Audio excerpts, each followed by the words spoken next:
Good evening friends, welcome back to my channel. दोस्तों, मैं आजकल जो है वीडियो नहीं बना पा रहा हूँ किसी काम की वजह से। तो आज मैं जो है रियलिज़म के ऊपर टॉपिक के ऊपर जो है वीडियो बना रहा हूँ, जो आपका फ़िलासफ़ी का टॉपिक है। और आपको TGT arts, TGT medical, TGT non medical के फ़िलासफ़ी वाले सेक्शन में, साइकोलॉजी वाले सेक्शन में वहाँ पर इम्पोर्टेंट है ये। तो इसको देख लीजिएगा, चाहे वो कोई भी टेट का जो मतलब जो आपका टीजीटी का पेपर दे रहे हैं, उन सभी के लिए इम्पोर्टेंट है, क्योंकि वहाँ पे इस तरह के क्वेश्चंस जो है बहुत ज़्यादा पूछे जाएंगे तो फ़िलासफ़ी वगैरह के। तो यहाँ पर आप रियलिज़म का टॉपिक देख सकते हैं। पहले मैंने आइडियलिज़म करा दिया है आपको। तो आइडियलिज़म जो है वो इस रियलिज़म के विपरीत है बिल्कुल।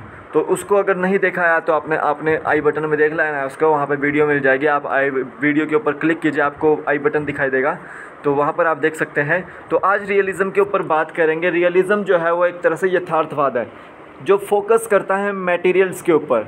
मटेरियलिस्टिक जो फोकस करता है वो आपका रियलिज़म है। रियल जो है, रियल एक तरह से ग्रीक है जिसका मतलब है ऑब्जेक्ट वर्ड है, और इज़्म आपका वाद ही बोलते हैं। ठीक है, तो ऑब्जेक्ट के ऊपर जो फोकस करता है, किसी मटेरियल के ऊपर फोकस करता है, तो आपका रियलिज़म होता है। और यहाँ पर इसको या वस्तुवाद भी बोलते हैं, यथार्थवाद भी बोलते हैं, या फिर यह वस्तु पर भी बोलते हैं। तो यहाँ पर मैं साफ लिखा है वो फोकस ऑन रियल मटेरियल्स। तो एक्सपोनेंट्स या प्रवर्तक कौन है इसके, जिन्होंने इसको चलाया? ठीक है, Aristotle, father of realism. Main important है ये, father of realism Aristotle. Aristotle का नाम आपने साइंस से रिलेटेड भी सुना होगा, बायोलॉजी से रिलेटेड, जोलॉजी से रिलेटेड, इकोनॉमिक्स से रिलेटेड, पॉलिटिकल साइंस से रिलेटेड। तो ये सारे की सारी जो फील्ड्स थी वो एरिस्टोटल की दी हुई है। इरामस जो है एक और रियलिज़म का फिलोसफर है। रिबेलियस जो है मिल्टन है, लॉर्ड मॉन्टेग्ने है, जॉन लॉक है, मुलकेस्टा है, बोकॉन है, रटके है, कॉमेनियस है, वाइट हेड है, बर्ट्रैंड है, रसल है, मुंशी प्रेमचंद है। तो ये सारे के सारे आपके जो हैं फ़िलासफ़र्स हैं रियलिज़म के। तो मेन इंपॉर्टेंट फ़िलासफ़र है इसका एरिस्टोटल, और इंडिया में पूछा जाए तो मुंशी प्रेमचंद। तो यहाँ पर आपको देखना है कि एक्सपोनेंट्स कौन कौन से पूछे जाते हैं। तो यहाँ पर पूछा जाता है कि एरिस्टोटल किस चीज़ का फ़िलासफ़र है, तो वो रियलिज़म का फ़िलासफ़र है। तो यहाँ पर हमने बात करी कि मटेरियल्स के ऊपर फोकस करता है या किसी ऑब्जेक्ट के ऊपर फोकस करता है। ठीक है, नेक्स्ट देखिए, इंट्रोडक्शन कराते हैं आपकी यहाँ पे रियलिज़म से। Realists believe that reality exists independent of the human kind. Realistic जो रियलिज़म जो है वो बिलीव करती है कि रियलिटी जो है एग्जिस्ट है और वो ह्यूमन काइंड से स्वतंत्र है। ठीक है, और उनका जो मेन ऑब्जेक्टिव होता है वो ट्रुथ होता है, सच्चाई को सबके सामने लाना, वही ट्रुथ जो है आपका रियलिज़म है। ठीक है, जो आपको ऑब्ज़र्व होगी चीज़ वही आपका रियलिज़म है, वही आपको ट्रुथ है। ठीक है, जैसे सूरज जो है आपका सुबह सुबह निकलता है और शाम को छिप जाता है, तो वो एक ट्रुथ है, वो सच्चाई है एक कि ऐसा होता है। उसी तरह से कोई भी अगर ऐसी घटना है जैसे एस्टेरॉयड्स आ रहे हैं या मीटेरॉइड्स आ रहे हैं, तो वो एक ट्रुथ है, वो एक सच्ची घटनाएं हैं। तो यहाँ पर सब कुछ रियलिज़म के ऊपर, ऑब्जेक्ट के ऊपर दिया गया है। लॉजिक क्या है? Aristotle is a student of Plato. Plato जिसके बारे में हमने आइडियलिज़म के बारे में पढ़ा था, तो प्लेटो के ऊपर इसने टिप्पणी करी थी जो कि एरिस्टोटल जो है जिसका स्टूडेंट है। Who broke his mentors idealist philosophy is called the father of both realism and the scientific method. तो एरिस्टोटल ने ज़्यादा जोर किस पे दिया था कि रियलिज़म के ऊपर जोर दिया था, जितने भी साइंटिफिक मेथड थे उनके ऊपर जोर दिया था। इसने कहा था कि जब तक हम किसी चीज़ को साइंटिफिकली जो है स्टडी नहीं करते तब तक हम उसको कैसे बोल सकते हैं। ठीक है, तो इसने मैक्सिमम जो है साइंस की स्टडी से रिलेटेड, जैसे बॉटनी को स्टडी किया, बायोलॉजी को स्टडी किया इसने, और उसी तरह से जोलॉजी को स्टडी किया इसने। उसी तरह से हर एक सब्जेक्ट को उसने मैथमेटिक्स से रिलेटेड स्टडी करी इसने। उसी तरह से सारे के सारे साइंटिफिक मेथड से इसने जो है यूज़ कर रियलिज़म को स्टडी किया। तो ये प्लेटो का शिष्य था एरिस्टोटल।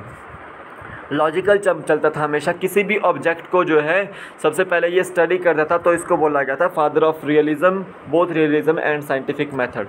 तो फादर ऑफ आइडियलिज़म कौन है आपका? एरिस्टोटल है। फादर ऑफ आइडियलिज़म कौन है आपका? प्लेटो है। और father of both realism and scientific method का फादर कौन है? एरिस्टोटल ही है। तो नेक्स्ट देखते हैं यहाँ पे फंडामेंटल प्रिंसिपल्स कि इसके रियलिज्म के क्या फंडामेंटल प्रिंसिपल्स है। Believes in individual and social development, ये इंडिविजुअल में बिलीव करते थे और सोशल डेवलपमेंट में, सामाजिक विकास में बिलीव करते थे।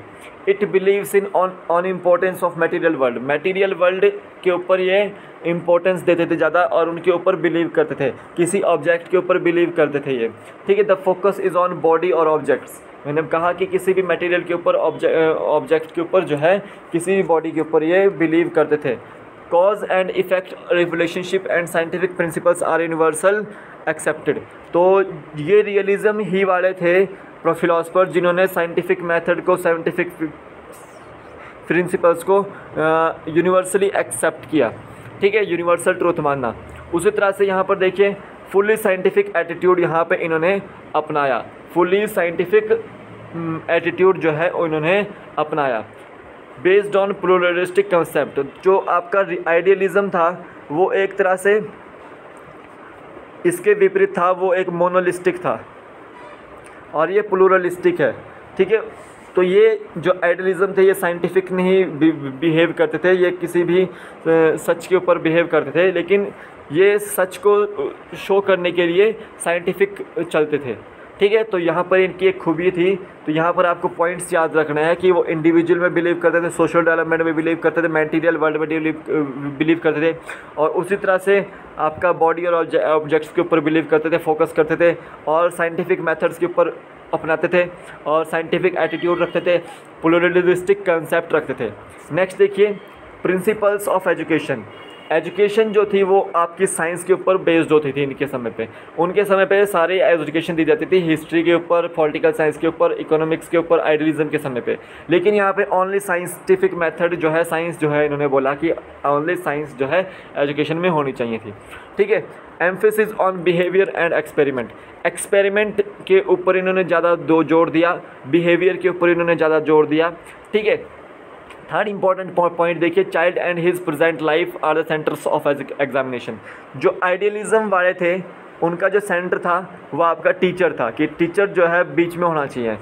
यहाँ पर जो इन्होंने बोला कि यहाँ पर टीचर बीच में नहीं होना चाहिए, यहाँ पे चाइल्ड उन्होंने बीच में बताया, ठीक है।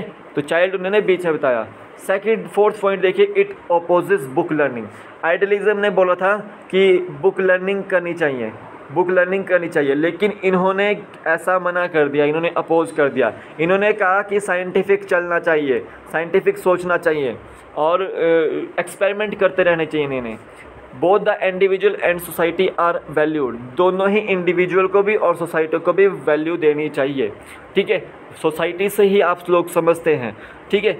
इंडिविजुअल, जब दो इंडिविजुअल आपस में मिलते हैं तो उनके बारे में आपको ज़्यादा विचार पता लगते हैं, तो वो एक तरह से साइंटिफिक एटीट्यूड ही होगा। It is liable to change according to change of in life. इन्होंने कहा कि जिस तरह से लाइफ चेंज हो रही है उसी तरह से हमें भी अपने व्यवहार में चेंज लाना चाहिए, ठीक है। हम बोल देते हैं कि 1962 का जो चाइना वॉर हुआ था वो उस समय हुआ था, लेकिन आज 2020 है, तो आज अगर हम एटीट्यूड वही रखते हैं तो हम जीत पाएंगे? नहीं जीत पाएंगे। हमें 2020 का एटीट्यूड ही अपनाना पड़ेगा, ठीक है।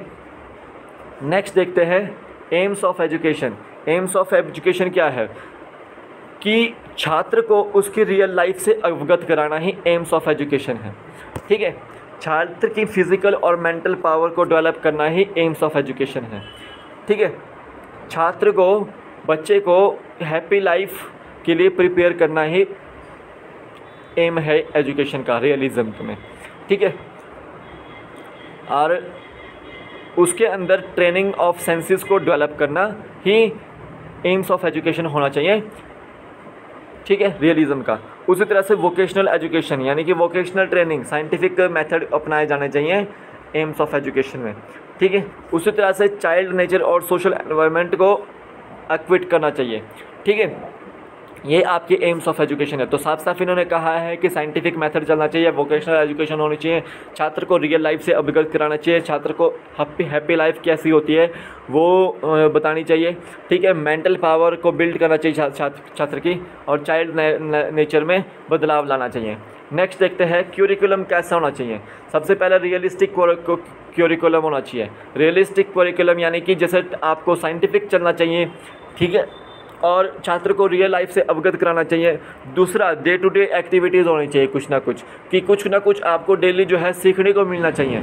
तीसरा, नेचुरल साइंसेस के ऊपर बेस्ड होनी चाहिए, साइंसेस के ऊपर साइंटिफिक स्टडी हो जानी चाहिए, जैसे natural science, biology, physics, vocational exercise, ठीक है, health exercise, geography, history, maths, astronomy, sports, ये वाले सब्जेक्ट पढ़ाए जाने चाहिए। ट्रेनिंग होनी चाहिए बच्चे की, साइंटिफिक अप्रोच होनी चाहिए बच्चे की। तो ये इस तरह का पाठ्यक्रम हमें तैयार करना पड़ेगा बच्चे के लिए, ठीक है। उसी तरह से methods of teaching, scientific and object method, scientific method भी चलना चाहिए हमारे को मेथड्स ऑफ टीचिंग में, ठीक है। रिसर्च एंड सेल्फ एक्सपीरियंस भी होना चाहिए, यानी कि रिसर्च भी करनी चाहिए और एक्सपेरिमेंटल भी करना चाहिए, जैसे हम ह्यूरिस्टिक मेथड में करते हैं या फिर कोरिलेशन मेथड में करते हैं।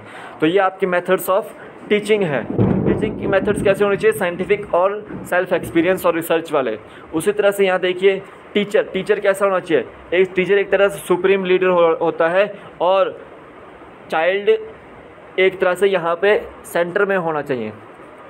जो बच्चा है वो सेंटर में होना चाहिए, बालक को केंद्र में रख के शिक्षा दी जानी चाहिए। और जो टीचर है वो उसका सुप्रीम लीडर होता है क्लास में। और टीचर को दूसरा साइंटिफिक अप्रोच ज़्यादा अपनानी चाहिए, ठीक है। छोटे छोटे ज्ञान के लिए उसको थोड़ी सी जो है साइंटिफिक अप्रोच अपनानी चाहिए, एटीट्यूड दिखाना चाहिए उसको कि साइंस से रिलेटेड हम चल रहे हैं, ठीक है।